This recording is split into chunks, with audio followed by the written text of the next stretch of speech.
And we back once again. You know what it is. It's your boy, Big Ish. And with me, like always, it's your guy, Irwin. And we coming back at you again with another episode of No Jobbers Allowed. You know how we gets down. And for those new listeners who just coming in, No Jobbers Allowed is just our takes on the WWE brand's main shows, and we throw a little bit of random things and content in there every now and again. So I'm going to start it off this week. Last week, we was talking about a little bit of UFC before we got into the main shows. And this week, I want to talk Daredevil, bro. Are you excited? Ooh, man, I'm pumped, man. So I always go on the record, and I get a lot of shit for this, but Daredevil is my favorite Marvel show on Netflix. Honestly, I feel like it's the one that got us all started. And I'm just invested in, our law firm and what they do. And who's coming back this season? Is it Kingpin? Well, you remember, I wouldn't call Kingpin coming back since he wasn't left. He didn't leave in the second season, remember? Right.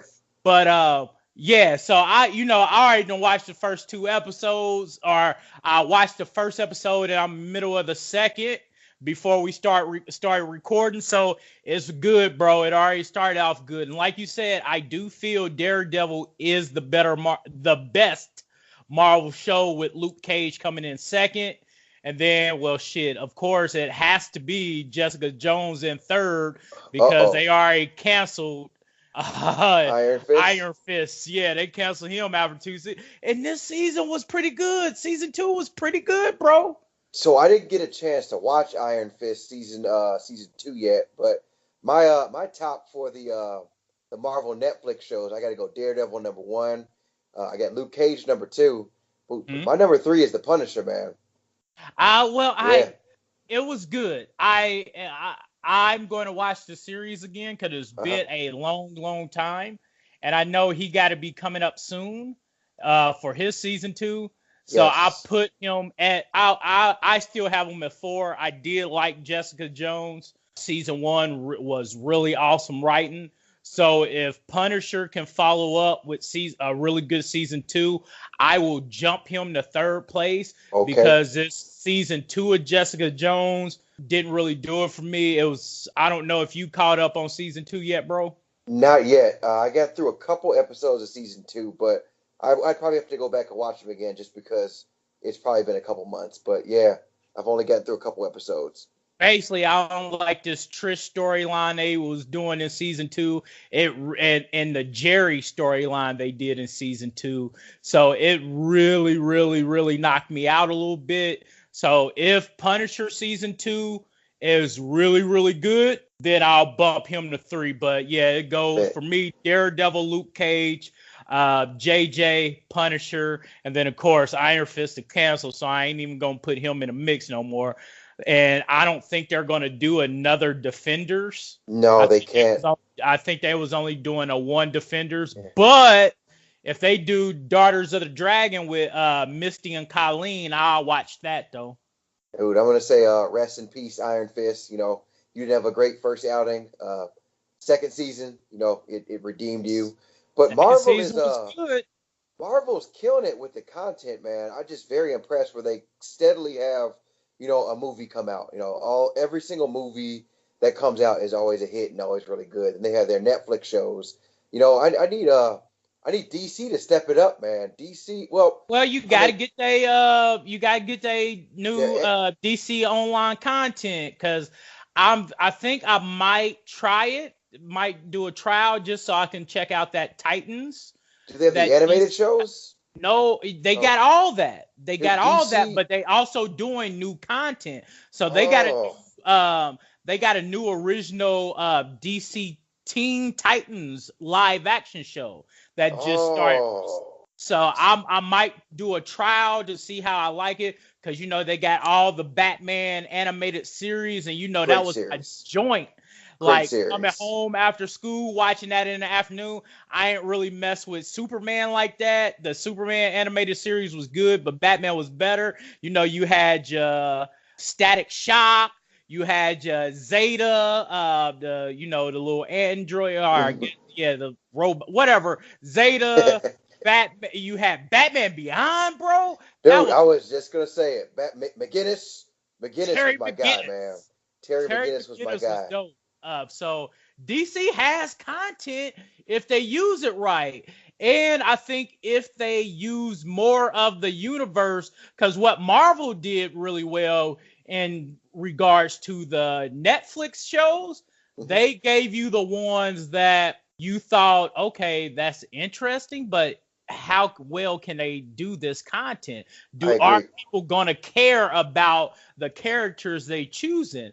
And we do, bro. They did really well with that, picking Daredevil, Luke Cage, Jessica Jones, to put all people that comic book heads really like, but more your fair weather fans wouldn't know or wouldn't be interested in. And they did a good job on hooking people. So if DC can do that, then like they should be good. Like if they can do like the Blue Beetles, I would be interested in seeing a live action Static Shock, things like that. And if they can do that, if I'm not mistaken, either a movie or a new show with the Doom Patrol is coming out. And I don't know if you know Doom Patrol, but that was sort of similar to a DC's X-Men. They was also led by a dude in a wheelchair or whatnot. They relatively came out around the same time. I forget which one actually debuted first. I want to say X-Men debuted before Doom Patrol, but don't quote me on that. But if DC can do the same things, the only problem is I don't know if their writing core is up there to make it interesting, which brings me to my point. Even Marvel's The Runaways, I'm waiting for that second season 2 on Hulu, which I was surprised. The only reason why I hate the way Runaways is set up is because it is Hulu. And so that means you get them once a week as opposed to giving me all of them at once. Netflix spoiled me on that. So, dude, Netflix, they do a great job with their content. So like you were saying, they do pick heroes that are iconic to comic book heads, people that I grew up knowing about, and they put their own modern twist on it. But since it's on Netflix, they can make it a little bit edgier and do some stuff that's a little bit more, I can't say adult, but a little bit more, more cutting edge as far as that goes with their content. But also, even like my wife will watch Daredevil with me, and she doesn't even like comic books, so they do a good job of including enough stuff so that they catch the comic book fan and just the casual person who likes good shows that come on Netflix. So I'm huge with that. I know this is segueing off comics for a second, but we can get back to it too. But is Making a Murderer coming back on with season 2 yet? I've never watched it, bro. I never watched Making a Murderer. I guess let me figure out a right way to say this. I've never been a fan of documentaries like that. Not for no bad reason. Like it's just like I just understand how that could happen. Like I ain't about to front on you. We see it a lot. Like how that could have happened. Like bungling of cases by the quote unquote officers and things like that, being jammed up with the law and stuff like that. We see it all the time. So for me, it's not interesting because I don't want to see it. I'm not the person that show needs to be targeted to, because I already understand the lapses in our criminal justice system and how something like that could happen. Grew up seeing it all the time. So shows like that don't really do it for me because I don't call myself their targeted audience. That is a perfect way of saying it. But so maybe this is a podcast for another day. Yeah, we'll get into it, bro. We'll get into it some other time. So let me use Daredevil to kick us off into Raw, because Daredevil, if you watch the Defenders, had the building dropped on him. Nobody knew if he was okay. So now he's trying to come back. He's trying to get himself good. He's trying to heal himself. And that is how we're going to get into Raw, because I believe last week me and Chris was really shaky on them, on the main show. And we was like, how are they going to come back? because we seen the building get dropped on them. How are they going to make us interested again? So, listeners, once again, this is No Jobbers Allowed, episode 5, and we're going to start off with WWE main show, Raw. And Chris, like always, I'm going to let you go ahead and set us up. All right, man. So Raw starts out with, Braun Strowman's music, and he's joined with the tag team champions, Dolph Ziggler and Drew McIntyre. They have a little bit of a back and forth with Ziggler at first, and they're talking about they're the best three-man team, blase. Drew McIntyre, actually, if I can get into this for just 1 second, he said something that I didn't really like because it didn't go along with the storylines, and we've been kind of pinpointing this and picking WWE apart for that. McIntyre said something during his promo, something about we didn't need catchy names or vests to get the job done. And correct me if I'm wrong, weren't we calling these three fools a dog of war? The dogs of war. 2 months ago. So I'm going to give Drew McIntyre a slap in the face for that because he lied to us. Straight up lied. I don't like being lied to.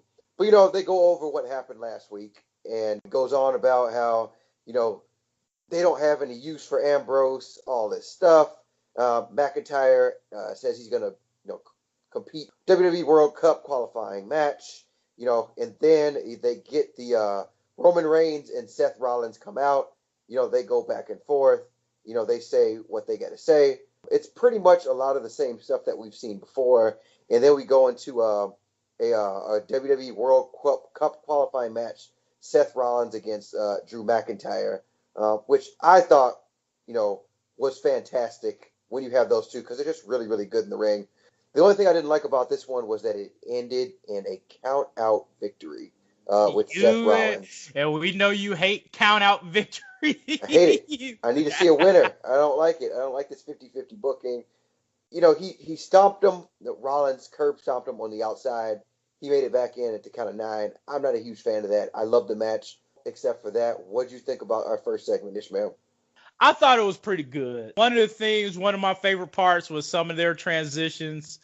Like, one of my favorite pieces was the superplex off the top rope by Seth Rollins to Drew, and then Drew transitioning into the sit-out powerbomb. Mm-hmm. So I thought that was pretty dope. And then, of course, Dolph Ziggler's interferences every time Seth and Drew wrestle has been really great because he toes the line every time of where he just gets enough to get the distraction on Seth, but not enough to actually get Drew DQ. So I thought that was pretty dope. And like you said, all in all, it was a pretty good match. Once again, we disagree. I don't mind count outs as long as they're reasonable. As long as you made it look good. So you did the burn it down with the curb stop on the outside of the ring, and then you slide in to get it.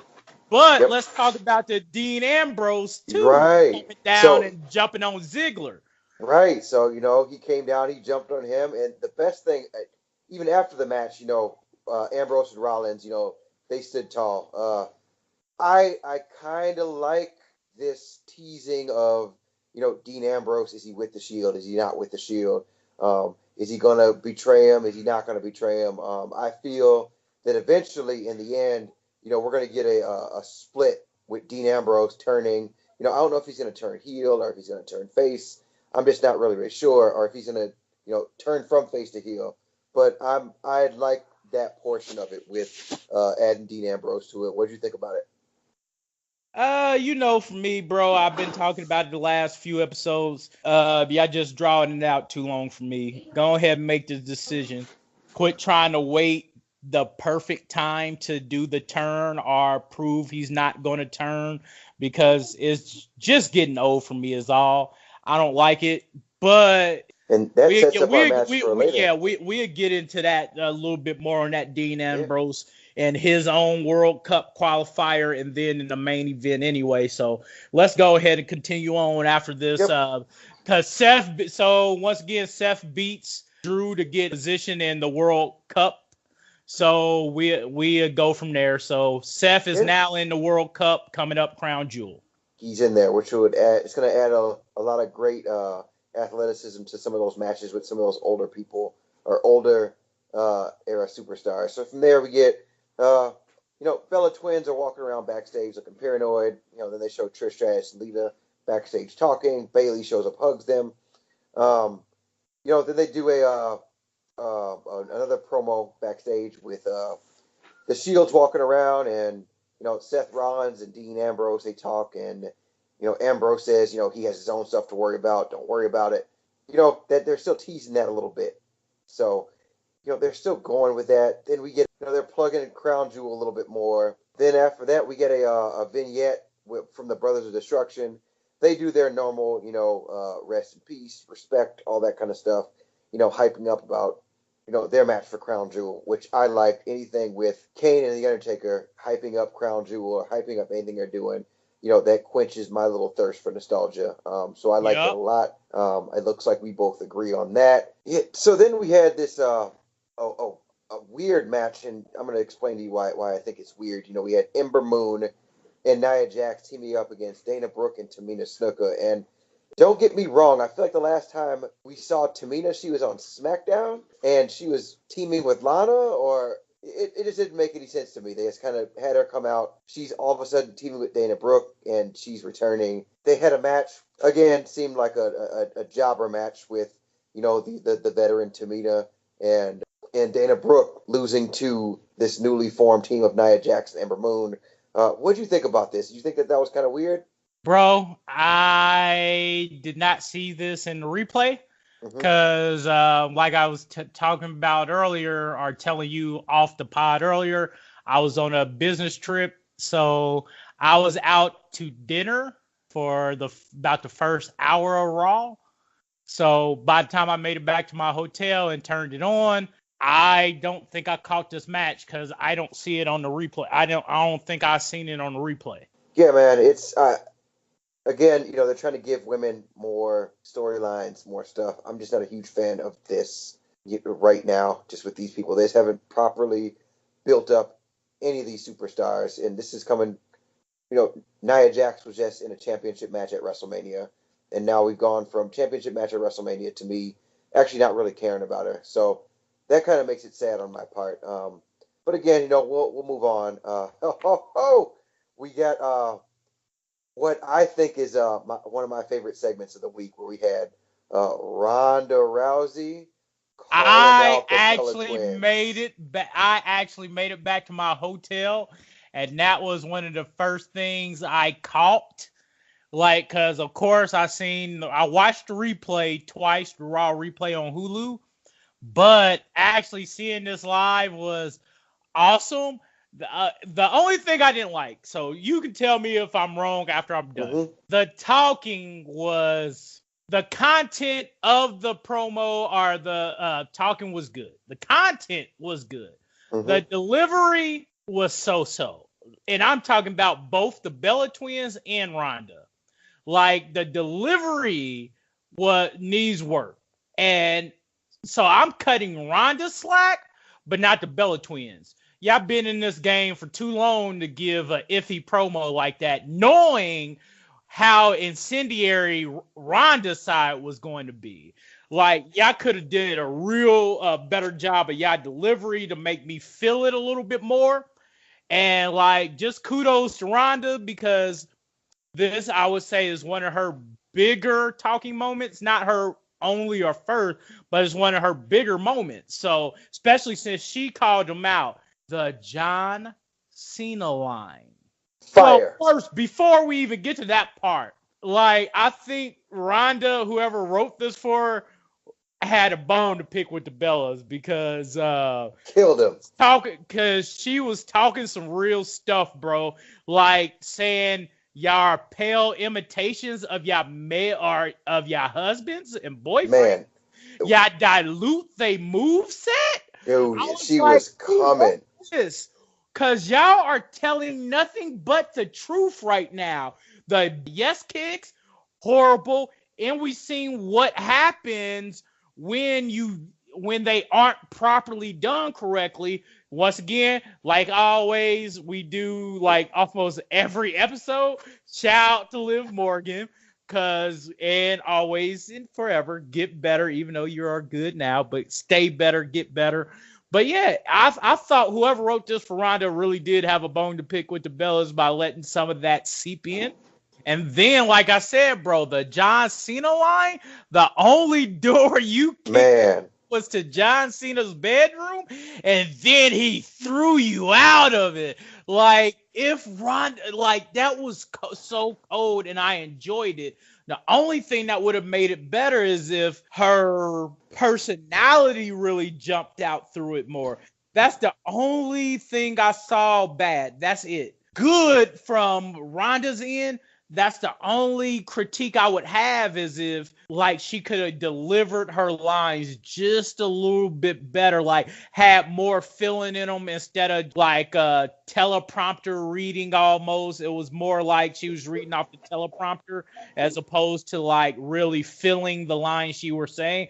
But I thought it was dope. Called them DMBs, which we all know really mean do nothing bitches.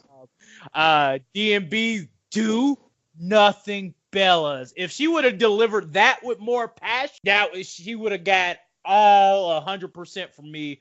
So I give her about a 90 though. She was really good. She did better than what I expected with the mic.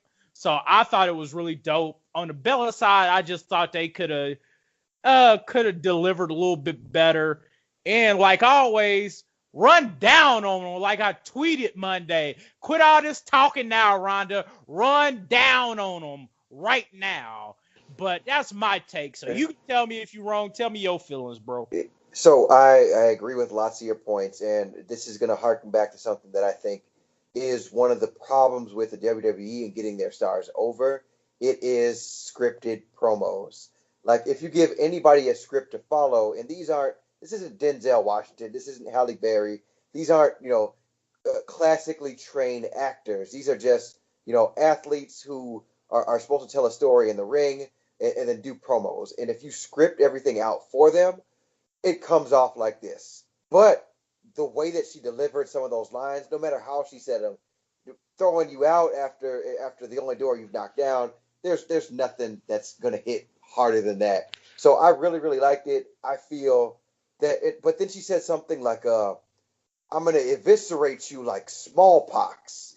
Like, that was terrible. That's the problem with the way that they're scripting things. Like, you would never hear anybody in real life before they're going to get into a fight say, hey, bro, I'm going to eviscerate you like smallpox, or incinerate you, whatever the hell she said. And you can look at Ronda's old promos for UFC. I don't remember her talking like that. She never said some stuff like that before. So that's what I'm saying. The writers were in a unique position to look at some of the things from Ronda's past to kind of, I guess, gear to her personality, and they chose that line. I'm like, what did you see in the past that made you think that was the line for Ronda?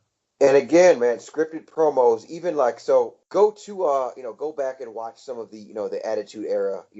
I feel like, they didn't give Stone Cold a script to follow verbatim. They didn't give The Rock a script to follow verbatim. They're like, hey, I want you to hit these points, add some of your pizzazz to it. Boom, bam, done. I feel like that climate as far as the WWE is over now, and we're getting promos that are like this, and it comes off a lot, in like the Finn Balor's and people like in the Ronda Rouseys. They come off very stale in their delivery, because you know how it is when, if we were to script this show out verbatim what we wanted to say, we'd sound like robots, like the Bellas do. We'd sound like robots.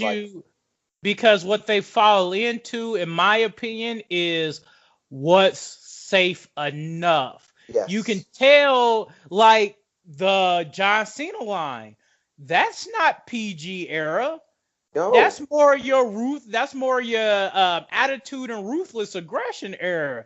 But you couldn't go as far with the lines. You remember how they used to dog Stephanie? Everyone used to dog Stephanie.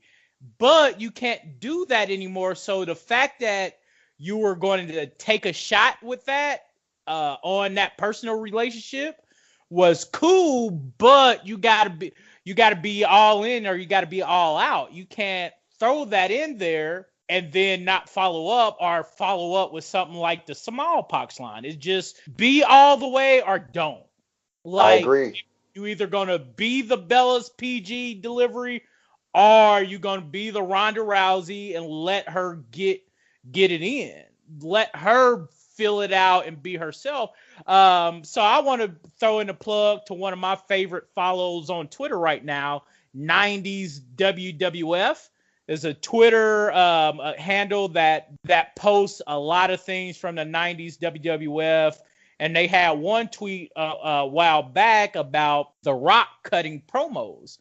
And they was like, you'll never see this in today. And they're right, because they don't allow their talent charisma to shine if it goes outside of the lines. And what I'm speaking on is like coloring. Yeah, you have boundaries, but when your superstar's character or persona is a little bit bigger than that, I think you get scared and you try to put even more boundaries around you. You try to limit them again. And it shows. It really does show. If you watch promos back then, and I'm not even talking about the problematic things that were said in the past, I'm talking about actually giving your talent the ability to be themselves. Like, let's fill that out and then try to like gear it towards the PG era. Let them be themselves first, and then try to find a way how that fits into the current PG era, as opposed to taking boundaries and putting it onto your talent, and then you're basically handicapping them at that point. But I don't want to get in too far on this part, bro, because, then Ronda, the Bella twins bring out security, and Ronda gets busy doing some arm tosses, some Samoan drop, or the modified Samoan drop, I like to call it, from Ronda, and then the Bellas run away. So I don't want to speak too much longer on this. No, that's just my feel, though. That's my feeling. I liked it. I agree with everything you're saying. A lot of it, they're handicapping their talent. I give it, that was my favorite segment of the night, honestly.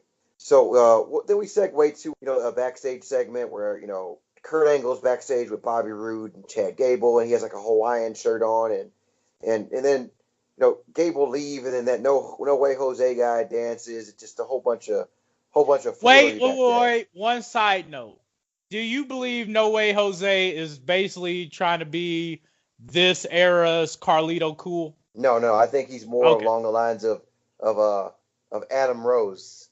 If you remember who Adam Rose is. Yes. Okay. Yeah. Same stick. Yeah. They used to do conga lines and shit. Yeah, I'm not going to give him. He's not on Carlito's level. I could have a whole podcast. Carlito's amazing. Matter of fact, we are, because just him biting the apple and spitting in people's faces, that was awesome. But how disrespectful is that? Yeah. Just mad disrespectful. But I'm not going to make you dwell on it. Continue your point. My bad, bro. I can go all day. No, you're good. So then, General Manager Corbin comes out, says he arranged a match for Angle tonight. Angle says he didn't bring his gear. He says he'll figure out a match, so the match is against the Authors of Pain. So that's I like this because it's giving the Authors of Pain something to do, and now it looks like Baron Corbin has like his right hand henchman, which is what every heel authority needs. Then we have some other things, they give us to come. Lita and Trish are coming later. Then we get our World Cup qualifying match with Dean Ambrose versus Dolph Ziggler. Again, with these guys in the ring, I liked it a lot. It ended with Dolph Ziggler hitting the super kick on Ambrose for the pin. I don't want to go into all the nuances of this match because it was good.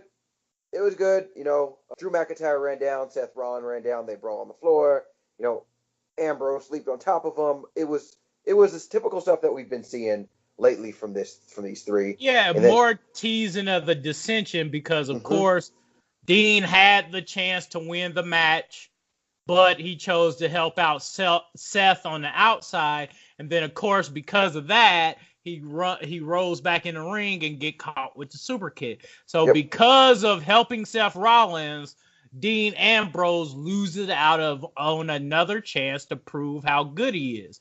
And they keep teasing that type of dissension, like, if I just stop helping the Shield, I could start being better. And they keep doing that, and that's been the last couple weeks. So, but all in all, it was a good match. The wrestling was pretty solid. Anything Dolph Ziggler in, you're going to get some solid work. And I think Dean Ambrose did a hell of a job too. So, yeah, it just was another way to set up more dissension with the Shield and kind of give Dean Ambrose more of an out if they do a heel turn. Yeah, and then even after the match, they're arguing in the ring, Seth Rollins and Dean Ambrose, and then that prompts Baron Corbin to come out and make a match that we've seen time and time again. Another every week for the last 3 weeks. Yeah, man. So we got more to come on that one. After that, we get again another useless throwaway, except for what happened at the end of this match. Well, we got Finn Balor versus Jinder Mahal. I don't know why this is still going on. I don't know why they still have this. I love Finn Balor. Mixed match challenge setups. But after the match, though, we get an interruption from our guy, Bobby Lashley, with Lio Rush. And they wasted it. But I'll let you continue. They wasted it, but continue. So he enters the ring and he walks around and he's flexing like some kind of tool. Like, I just think that if he was trying to make some kind of point, he should have just beat the shit out of Balor. But, he comes in, he taunts him, he walks around with his muscles, he's flexing, he's posing to the crowd. He's playing up while Lio Rush is, telling him, Lashley's the best. You want to look like him. But then Finn Balor just walks out. He just leaves. There's no physical altercation. There's nothing. It really pissed me off. It was awkward. It was the perfect moment to sell your heel to the crowd and make them hate him. You cement that. You have him. Get somebody who's over like Finn Balor, who's over with the crowd. Have him come out and just demolish Balor. Have him kill him. Have him do whatever he needs to do. Finn Balor already won a match, so he might as well, get beat up afterwards so that we could see, again, cement that heel turn. Exactly. You got Leo talking it up. If you would just let Bobby Lashley just suplex Finn Balor. It didn't need to be much. It did not need to be much. Just come down, ruin Finn Balor's celebration with some type of power slam or something, just something real simple. And then you got Bayley jumping on Finn Balor to protect him, something like that, while Lio Rush with the Bobby is money talk, and you want to be like him. Even Balor wants to be like something like that. I thought they wasted a chance right there.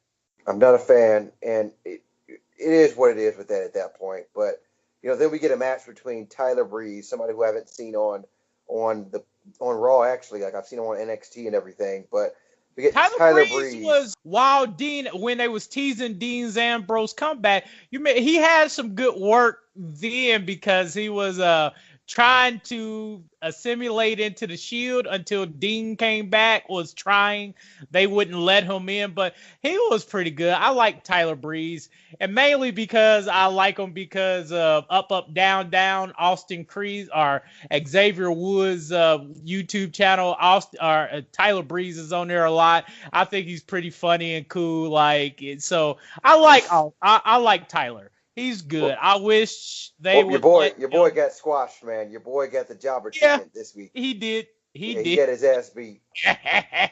with our guy Lashley standing tall, and then after that, which I thought that was very awkward. That was very weird. Again, they should have had Lashley beat up Balor, and then he could still beat up Tyler Breeze and even be more of a dick. Which is what I want to see. I want to see more Bobby Lashley being a fucking asshole. That's what he needs to be. So then, segueing from that, we get Trish Stratus and Lita.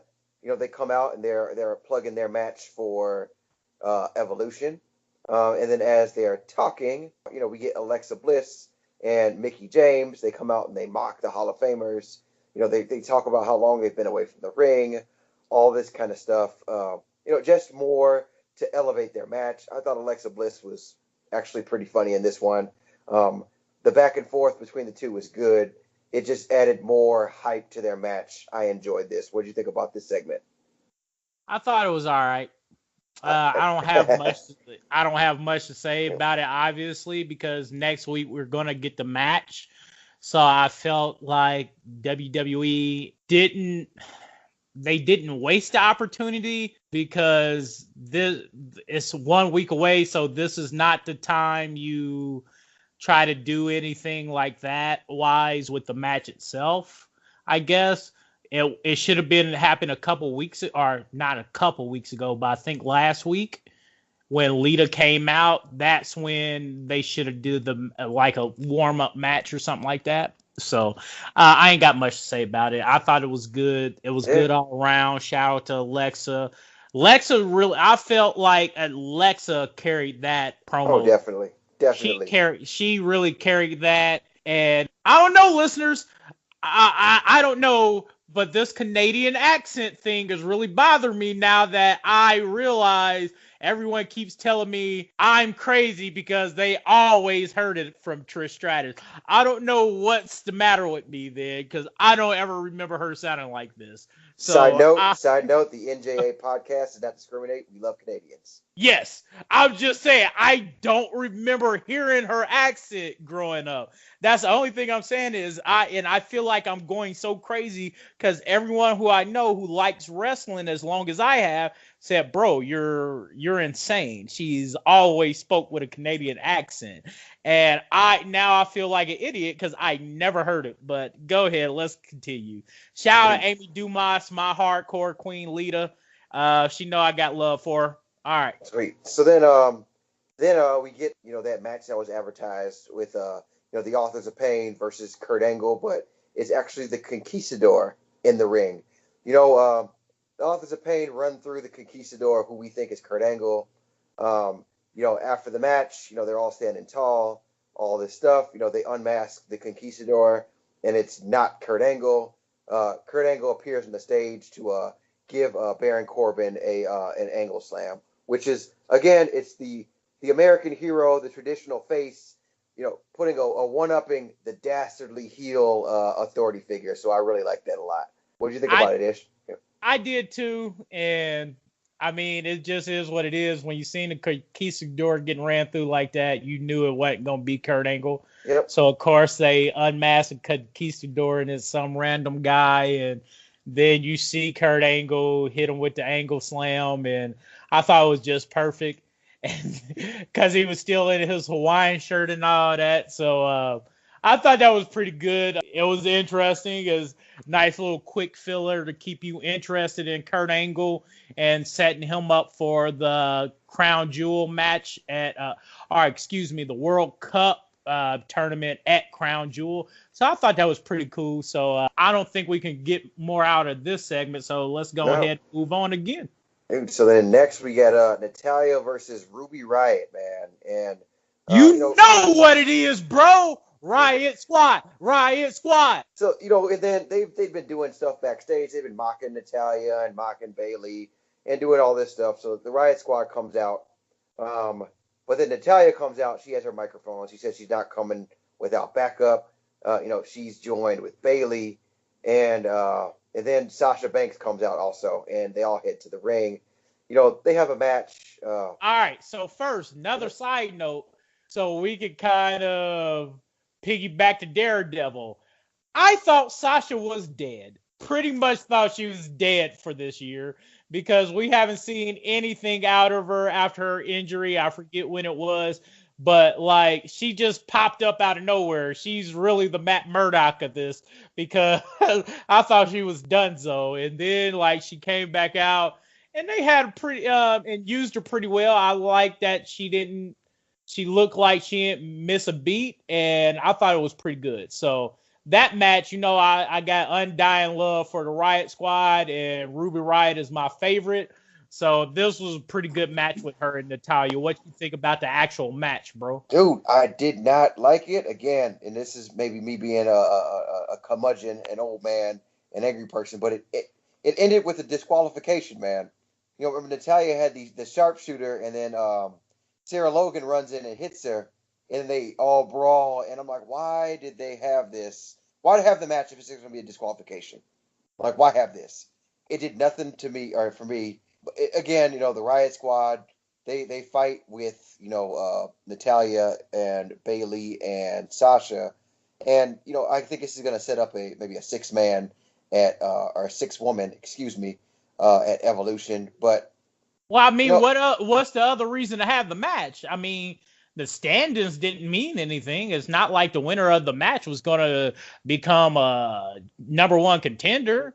So then they could have came out. So then Natalya could have came out and said, "You've been pissing me off all day, all night. You've been making Bayley mad. We're mad at you guys. We're gonna fight you at Evolution." Like, this disqualification didn't even really need to happen. But I mean, it was just they needed something to put on the show, and I will never shit on WWE when you give me my Riot Squad. I need Riot Squad once a week.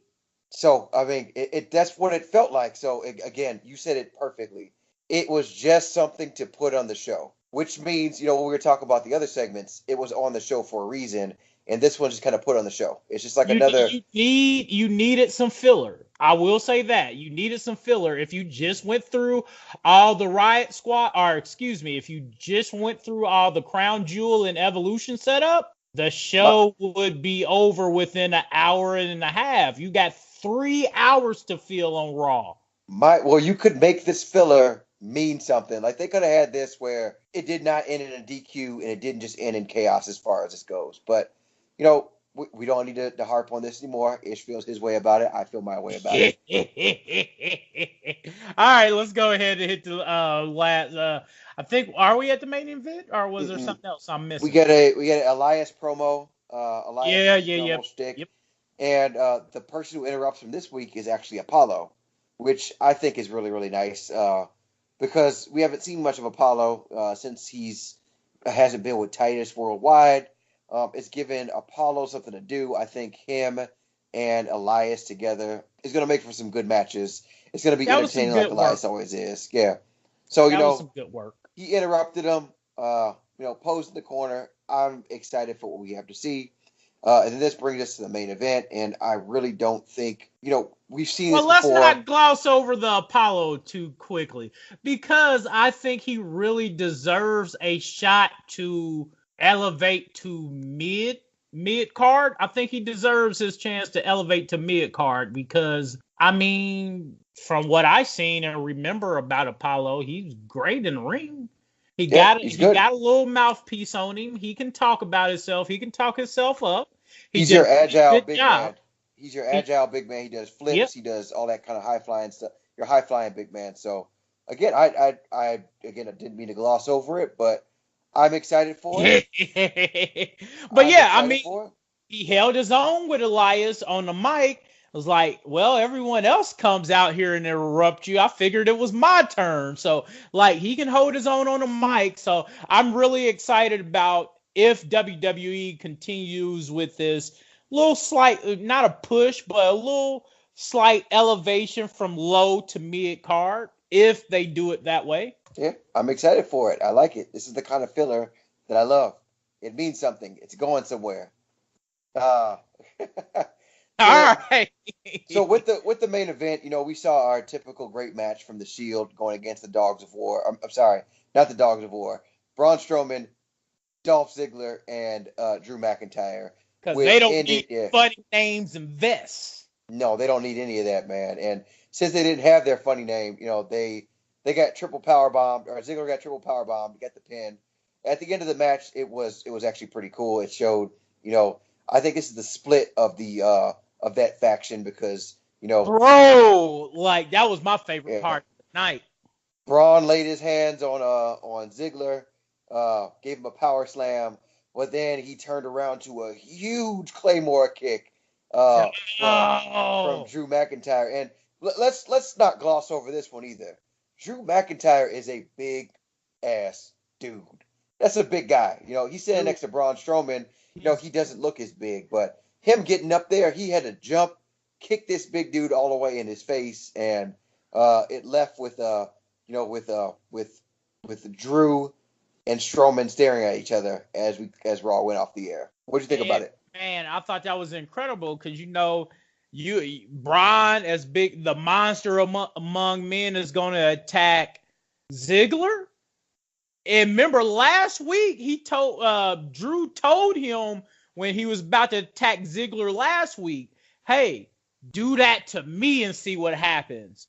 And Braun was looking a little shaky in the light, did what he did to Ziggler, turned around, dog, I almost got up out my chair I was in because that was the cleanest Claymore kick I done seen in a while. And I believe that Drew wants all that smoke with Braun now. Dude, he wants it, man. So, and like, shout out to another Twitter account that I follow for wrestling, three count bout. Because I was looking at an article they reposted about WWE trying to give Drew a big push after Monday night. So I'm really, really, really hype about it because I think the Scottish psychopath really deserves a shot. So let's see what happens after Crown Jewel with Drew McIntyre. Once again, they're going to have to find a way to get the straps off to him and Zig because I believe that will only hold Drew McIntyre back if he's still holding on to the tag titles.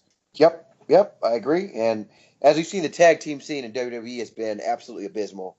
Yeah, you think differently with that because you like the B team and B team, go, go, go. Yes, I do. And the Revival. And when you look at it, there was not even a traditional tag team match on Raw tonight. There was not, actually. Revival wasn't there. Revival was actually on Main Event last week, which shows, again, we were talking about them losing to the B team a couple weeks ago. They've fallen off the face of the earth after having a great championship match with Dolph Ziggler and Drew McIntyre a couple weeks ago. We got Chad Gable. The tag team division is looking really good, except for at the top of the card. So, but that's a podcast for another day. I just think expect more tag stuff after Crown Jewel. Crown Jewel is a huge setup for single matches. So just expect something right after Crown Jewel. I think they're going to get into some more tag stuff and do some more on Raw. But ladies and gentlemen, listeners, that was Raw. So now it's time to get into the Blue Brand. And Blue Brand is a special occasion because it was the 1000th episode of SmackDown Live. Yes. So I was pretty excited, and I'm going to set this one up. Anytime they do a R-Truth segment, I'm always going to set it up first, bro. So at the beginning of SmackDown Live, of course, they hit you with a video package giving you all your nostalgic hits from the past. And, one of my favorite ones, which I might have spoken about on the past before, is the infamous supermarket brawl scene with Booker T and Stone Cold. Golden. Man, that was just incredible, man. That's one of my favorite things that I have ever seen professional wrestling-wise. Man, Booker T just beating up some random dude because he white and bald, thinking it was Austin. And then next thing you know, he hears a beer open behind him. And then Stone Cold just started I'm telling you, man, that was so golden. But not to get off track. So, of course, in the middle of the ring, you got R-Truth. Of course, Carmella. Mella is money. My girl on the Blue Brand. And they are doing a renewed Truth TV segment. And Thank God. I love Truth TV. Truth TV is the best. Us at the NJA podcast love Truth TV. We need this every week. Every week, bro.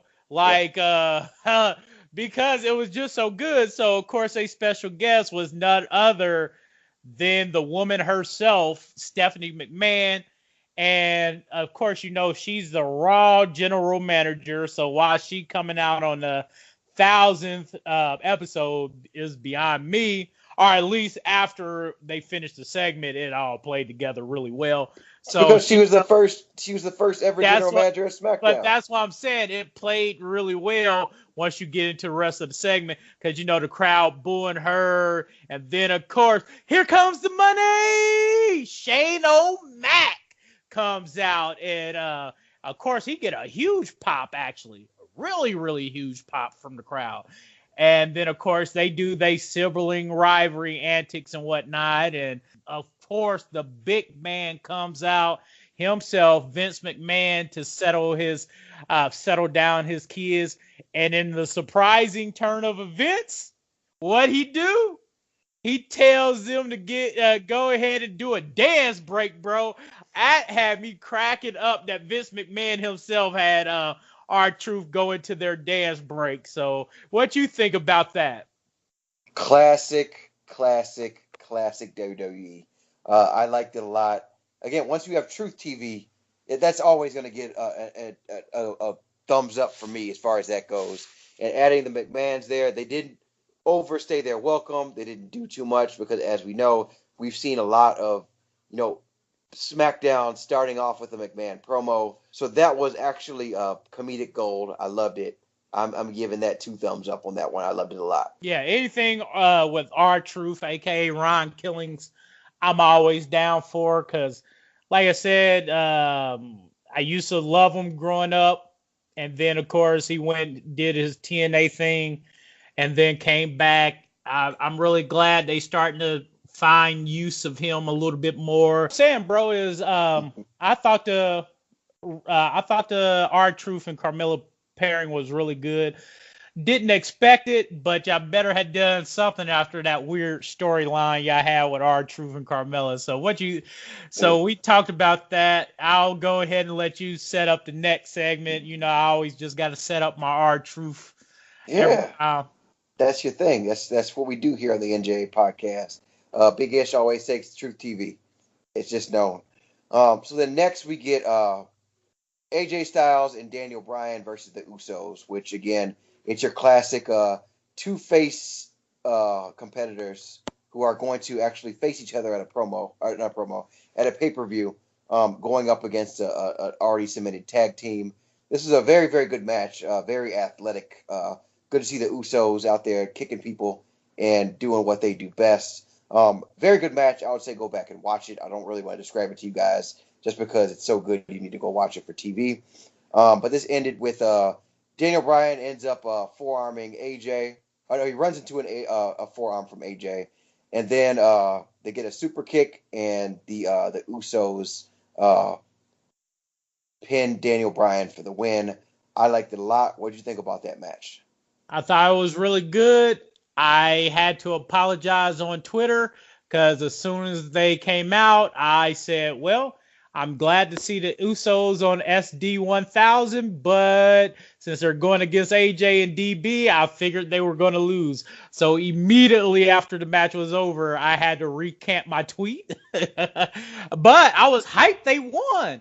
That's a big win for the Usos against 2 of the top competitors in the WWE on the blue brand. Well, not even on the blue brand, just 2 of the most notable wrestlers in all of WWE. And the Usos get that dub. Oh, man, I was happy for them. I'm hyped. I always love when Usos get they shine because they're so good. And and then these last couple weeks, especially on the SmackDown side, for tag teams, I don't know what WWE is doing with them, because really, if we think about it logically, you can only really set up one rivalry at a time almost nowadays, because it's too much to do now to try to keep too many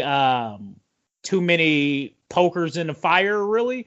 So I've been happy when they do use the Usos because they've been slowing it down with how many tag teams they're trying to show you at one time. So it's not like the past where you see Legion of Doom, you see the Hardy Boys, you will see multiple other tag teams vying for positioning for the tag titles. So really, you only been having the New Day and the Bar. So I really enjoy seeing the Usos. So I thought it was a dope match. I want more from the Usos coming forward. So we agree. We agree on this one. So then we segue to a backstage segment where they have, what I guess they call all the general managers of SmackDown. They had, Paige is backstage with Vicky Guerrero and Teddy Long and John Laurinaitis. And I thought that was just awkward. It was a really awkward tonight for me. You go 101 with the Undertaker. Yeah. Best line of all time from Teddy. It was awkward, man. It didn't come off right to me, but what? It was the nostalgia play was good. Yeah, man. I don't know. That backstage segment with Steph, Vicky, Teddy, and other dude. John Laurinaitis. I remember him, but I don't remember him. You feel me? Like it was just, that segment was just a little bit. It was strange. It was thrown together, really. Yeah. It didn't look like they put too much thought into it. Because how you not really give Teddy and Vicky like there is like enough time, because Teddy and Vicky, just from Vicky's side, she did a lot as a general manager, like entertainment wise. Like the Edge wedding, her and Eddie Guerrero squabbles and stuff like that. And then, of course, Teddy, like, come on. SmackDown was popping when they had Teddy as the GM. So, like, it was one of those things I think they really kind of threw that together at last minute, which I felt like they had more to do with them, but other things might have fell through, or they had to change up some other things that came up last minute, which made that kind of awkward of just, here are your previous general managers of SmackDown, and continue. Yeah, it was what it was. We don't need to harp on it for too much longer. I thought it was really weird. So yeah, we had that awkward segment, and then later we get the Evolution reunion, which my little bit of nostalgia, I really like this a lot. And it seemed like, this segment was really setting up Bautista versus Triple H, because they had a little bit of interaction there where, Bautista is praising everybody, saying how great everybody is. But then, Bautista says, he's done everything in the business except beat him. And he looks at Triple H, they look at each other, they get all serious. Then they hug, and then they walk back up. But you could tell that Triple H is physically bothered by what Bautista said. So I like this segment. It showed the classic stable Evolution, which again, I understand why they're on SmackDown 1000, but this is their first time ever on SmackDown because they were exclusively Raw talent, which I'm not going to ask for any explanations for that. They gave me Evolution. I'm not going to be one of those fans. Well, look at the big stars get to do what they want, because look what they did with the Bellas. Bellas got to jump between SmackDown and Raw. Like, they got to do whatever they wanted. But like I said, I thought it was okay. Maybe it's because I get impatient sometimes. I didn't care for all the talking. The Randy Orton part was good. Hey, you old guys, I've been in here doing my thing while y'all been off doing movies and whatever y'all wanted to. I've been here holding it down. Then Bautista, who he better be doing something, because who knows if he coming back as Drax in Marvel movies. So he better be ready to come back to WWE. But yeah, I thought it was pretty good. I just thought it took up a lot of time. I felt we should have had more matches on this particular show. That's what I felt. More video packages, but more matches. We didn't need, because that was like a 15-minute, 20 minutes or something of them just in the ring talking. It went long. It did. I enjoyed it, though. So I'm not complaining. And it wouldn't be bad if this was Raw, but it's not Raw. You only working with 2 hours here, so give me something. Like, I want matches. That's why I watch wrestling, not just the story build up, but the actual wrestling. Yeah. But hey, let's just go ahead and move on, because clearly we disagree, listeners. But this is what wrestling is about. It's a discussion. We're all not going to love the same things. But yeah, I thought it was just a bit long for me with the talking, and I would have preferred like literally, cut it down a little bit the talking and go ahead and get into another match, because of course later on had another talking segment. So it's not the Evolution, but the cutting edge return of cutting edge. Shout out to Edge, and we'll get to that when we get to it. But I just thought it was a little bit long. That's all. Yeah. So then next we had another WWE World Cup qualifying match where we had Rusev versus The Miz. This ended where Aiden English tried to interfere. It was a very short match, and Miz gets the roll up on Rusev. So Miz is going to Crown Jewel to be in the World Cup. After the match is over, Lana low blows Aiden English. Rusev attacks English, kills that man at ringside, tosses him over the announce table. Again, that could have been longer. They could have used some of the time for Evolution to give Rusev a little bit more time. I don't like seeing Rusev losing, but it had a point so that him and Aiden English could feud further. It puts The Miz in doing something with him being in the World Cup. I enjoyed it. I thought it was good for advancing the storyline, giving The Miz something to do since he's no longer attached with Daniel Bryan and AJ Styles. What did you think about it, Big Ish? I thought it was pretty good too. Everything we're gonna agree pretty much on silently on this one.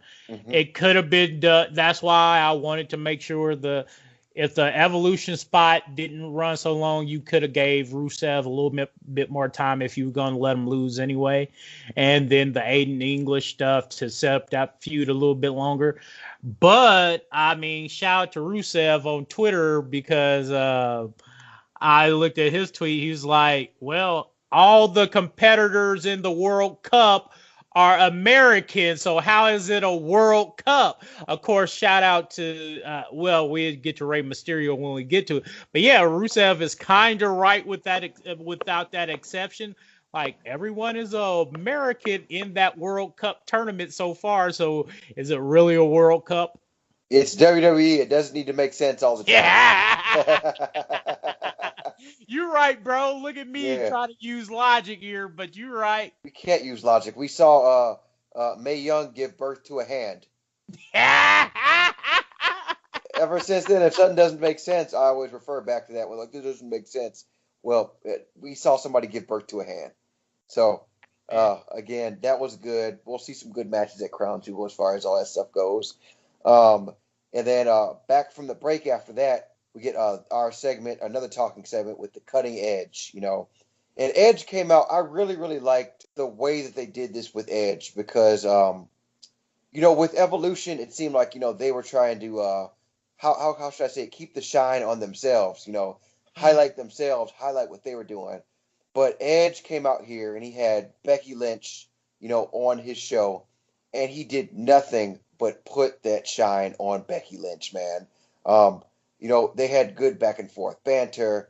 Becky even says she idolizes him, but then, she gets a little bit of she gets her jabs in saying, I don't care about a friendship. And Becky is, first of all, Becky is one of the best things that's going on SmackDown right now. And if you can go back and watch this segment, The Cutting Edge, this is the way I think you should use a lot of the legends, whereas they come in and they use their star power to elevate the current talent. Not to necessarily elevate themselves, but it does a nostalgia thing for people like me, where I'm excited to see Edge, but then it also makes Becky Lynch look like a star. What did you think about this segment in total? Once again, I don't know what was going on with me on Tuesday, but I wasn't for all the talking. Well, this Monday or Tuesday, I went for all the talking, man. He's about that action. I wanted some more action, but I mean, it was a really good segment. I like what Edge was trying to do. Hey, man, I've been where you are, Becky, and let me tell you, it doesn't end well. It's lonely at the top. But Becky was like, okay, so I like when she said, I love me. Like, I was like, okay, Becky means it. She good. She good money. She don't care. She don't need that friendship. She good in the. But when she got disrespectful, this is where, like, for some reason, Monday and Tuesday of this week, the WWE allowed their talent to show one little spark of being themselves, because she go with her heel turn is very nasty. Her heel turn is very nasty. So of course, with that being said, she go, and when you step out of the ring, make sure not to hurt your neck. And everyone knows Edge had that nasty neck injury that really ended his career. So for her to bring that up like that, I thought was pretty cool, and showed you how far Sola Senpai has fallen. Sola Senpai is her nickname on Up Up Down Down for the listeners. But yeah, Becky really was allowed to kind of take the direction that she wanted to go, and that was mad disrespectful, bruh. Yeah, and then Charlotte came out, and they were about that action. Yeah, they fought on the ringside. Charlotte was talking some nonsense, talking about how she ran away at Super Showdown and last week, and they started to fight. The referee separated them. Yeah, and they kept on trying to fight. I liked it. I was about that. This is the action in the talking, and they did what they needed to do. I was a fan of this. And you are correct. I was a fan, but like I said, get to the action faster. You only got 2 hours on SmackDown. That's why I don't mind the talking segments on Raw as much, because you got 3 hours of show to fill. But on SmackDown, you only have 2. So let's get to that action for me, please, and thank you. And then after that, another match that was about that action was the Bar facing the New Day for the SmackDown Tag Team Championship. So about that, bro, hold on. About that, I was off by one again. Off by one show again. I told you the Bar was going to get those belts. You did. You did say this. But I was just off. I knew they was going to give up the belts to the Bar. I was just off on which show they was going to give it to them. I thought it was going to be a Super Showdown. It was not at Super Showdown. It was on SD 1000. So none of us would have expected the Big Show to come out and not help the Bar win, but he provided the distraction by he put Kofi Kingston through the table, and that allowed Big E was distracted, and he turned around, and he got that action, got that bro kick. Now we got new tag team champions with the Bar. Yeah, I did not expect a Big Show wrinkle to the situation, but like I said, I knew the Bar was going to get over at some point and get the belts, and I like Sheamus and Cesaro, so I don't mind that the New Day had to lose it to them, but that was what they had it since SummerSlam, the belt since SummerSlam. I think so. No, it's not. It was the Raw after. They lost at SummerSlam and then won it on the SmackDown after. So at least about what has it been, about 6 weeks? Which is good. They've had a good tenure with it, and they don't take 5 times. Yeah. Well, both of them are now 5 times. This is the Bars. They're now part of the 5-time championship club. So. And then, the Big Show pair, again, they have never known how to book the Big Show. He doesn't seem super special to me anymore. But, again, I don't know how this is going to play out. But at least they have... It's weird. Big Show can just be the normal, big guy at the ringside that helps the already 2 big guys in Sheamus and Cesaro. Yeah, they keep their title. But it's a number game. They trying to equal up on the numbers game. It's always normally 3-on-2. And they went with the dog. WWE really pissed me off, because they went with not only giving the straps to the team I thought, they actually lost it with the team I thought they was going to lose it with. Xavier Woods and Big E. That was the exact pairing I called it Super Showdown 2.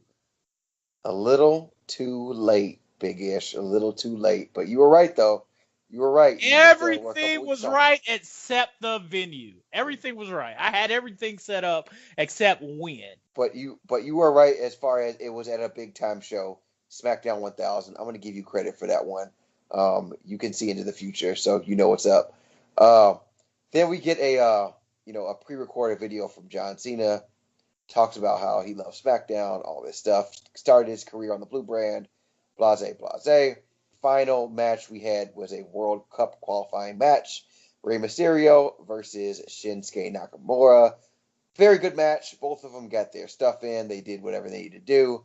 Ended up with Rey Mysterio coming out with the win after the 619. He drops the dime to cover Nakamura.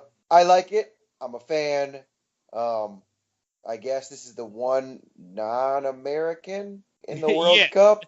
That's what I'm saying. That's the one exception. He's still American, North American. Yeah, well. So but I mean, he's from Mexico, right. So he's Mexican, which is in North America. But yeah, that's what I'm saying. He's still North American. So, but that's what I'm saying. Rusev is right, man. But like, it's WWE. We're gonna just gloss over some of these little mistakes. It was a good match, though. It was a good match, man. There was one part where he slid under the first rope onto Shinsuke on the side. I was like, damn, Rey might be one of the only older talent that still has it. Like, that still can move like he could move back in the day. I mean... And by the way, Rey might be in his early 40s. I'm not even sure. So he's not super old. Like, how old is Rey? Let me fact check this before I say something stupid. All right, so Rey is 43 years old. He'll be 44 in December. So yeah, he's getting up there. You're right. He's moving around very well for a 44-year-old man that only does high flying. That's what I'm saying, bro. He looked really good. Plus, the dude's jack, man. Dude's huge. Yeah, I think Rey takes care of himself good enough to where when he gets to this crown jewel, he's going to have a good match. He'll be good. But so that was a good match. Yeah, I think it was dope. I thought it was dope. So, what you want to end this then on, bro? So because SmackDown wasn't over after that. We get a very another classic Undertaker promo, which I thought was that's boring. two in a row. Monday they had the Brother Destruction had one, and then sorry listeners, I don't know why I was trying to end it so quick. Well, it was boring. He just did his normal shtick of rest in peace, walk to the ring, take about 25 minutes, and I don't fault him for that. But again, like you said, in a show where it was very promo heavy, they could have did that quicker. They could have done what they did on Raw. So pretty much had the same promo in essence that they had on Raw on SmackDown. They could have done a backstage promo, but they advertised Undertaker for this, so they had to deliver somehow, some way. So we ended SmackDown with that. I wasn't mad at it. Wasn't necessarily through with it, but it was what it was. Times like this, I wish we had more time because we really got to figure out a way to start putting NXT back into action because I told you I wasn't for all that talking this week. Yep. Raw was a lot of talking. SmackDown was a lot of talking. But NXT got to that action. And my girl Nikki Cross was in action with Bianca Belair, EST. And that was a hell of a match. Irwin probably hates how it ended because it didn't end with a winner. Yep. But and then the Nikki finally getting to tell Aleister Black who attacked him. I mean, in the match itself, Bianca and Nikki be going off in that ring with each other. That was a hell of a match, dog. I don't know if you like Nikki and Bianca, but man, I'm a fan. Good matches, dog. Ooh, man. So we're gonna try to get back to NXT. We might have to do it more regularly, I should say. We might have to do a separate show with it. Well, you let us know. Do you want to see a Raw and SmackDown review show and then a NXT 205 Live? And Mae Young Classic, because we talk a lot of shit about the main shows not giving the shine to the women and single matches, but Mae Young Classic been really good. I've been rocking with them, and they had some pretty decent matches, the younger talent, and really making it worthwhile. But the Mae Young Classic been having some good singles women matches, dog. And damn, and we didn't even really talk about the premiere of NXT UK either. We'll have to commit to this in the next coming weeks put out some more listeners, content. we gonna get y'all some more content. We just been doing Raw and SmackDown and pay-per-views, but once we get into the groove again and work out some of our personal schedules around each other, we might even start giving y'all some more stuff, because I love NXT, and I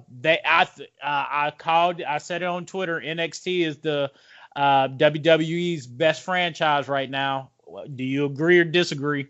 Action-wise, it's good, and the fact that it's one of the big things that helps it's an hour show, so it's very easy to digest. And I think that we can agree. We love all the content of wrestling, but in the society that we have, watching 3 hours of wrestling it's not hard, but at the end of the day, it's just you get a better product. You get a better product when you condense it, and you get to see all your main hitters.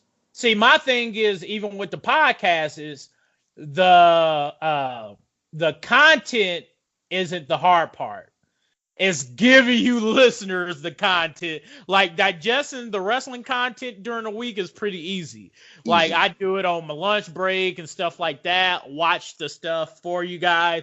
But me and Irwin's work schedule, trying to work around with each other and get the podcast recorded, and then me trying to find the time edited, that's the hard part, listeners. But I do want, because I know a lot of y'all are NXT lovers too, just like me. So we're going to make a considerable effort to start getting y'all back to some NXT and some 205 reviews too. Yep. But I think that's all for them today. Like I said, listeners, go watch NXT, because even the War Raiders versus Undisputed Era was good. I enjoyed NXT this week. It was good. NXT was very good. Man, I hate that we don't have a lot of time to talk about it. So, listeners, make sure y'all go watch NXT. Chris, you got anything else you want them to know, listen to, or got something to get off of your chest? Hey, man, follow us on Twitter at PodcastNJA. Like and subscribe on YouTube. And I'm going to let Big Ish take us out. Hey, you guys know what it is. Once again, this has been No Jobbers Allowed, episode 5. It's your boy, Big Ish, and with me, is like always was. It's your guy, Irwin. All right, listen to this music. We out.